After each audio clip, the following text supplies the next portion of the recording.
Hi, I'm Hanno Ekdahl, founder of Idenhaus Consulting, and I wanted to talk to you today about some of the common pitfalls when implementing identity and access management solutions.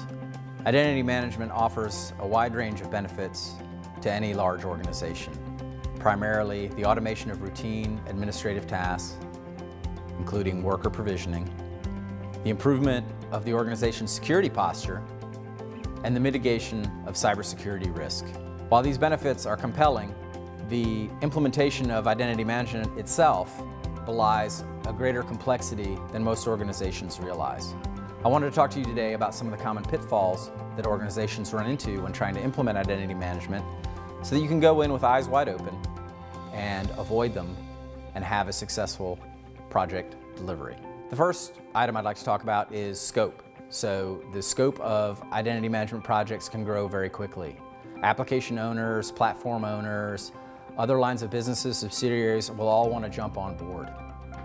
So while the project may start with a discrete identity management foundation, a simple HR connector, connecting to one other key system to get users into the network quickly and get them an email account, it rapidly becomes a variety of authoritative sources all trying to integrate with an identity store in a very short time frame.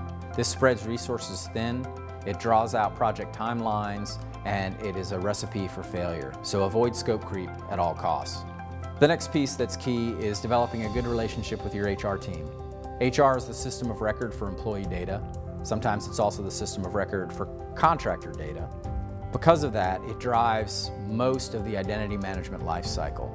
Identity management is an event-based system where an onboarding event or a separation event drives a downstream action, whether it's creating an account or removing access.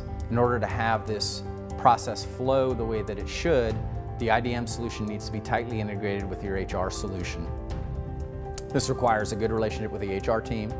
The next is understanding the data quality that's available in the HR system. This is also a common pitfall because organizations often assume data quality up front, and when they start trying to go live and they're in their testing phase, they suddenly realize the data quality is not there to support the business rules that they've implemented, and they have to go back to the drawing board, delay their go live, and invest months of time cleaning up the data in the HR system in order to have a fully functioning solution.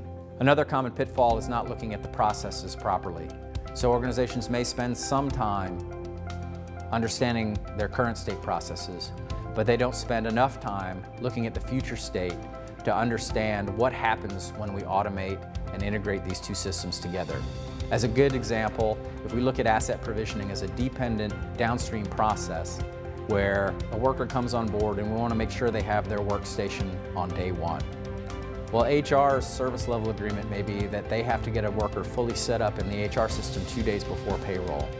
So if we bring a person on board, we've created an account in the IDM system, but that account hasn't been activated yet because the worker record isn't fully complete in HR. But HR is not going to complete that record until days after the worker has been on site. We've actually degraded service levels for that worker. They're not going to have a workstation. They're not going to have the access that they need on their first day of work.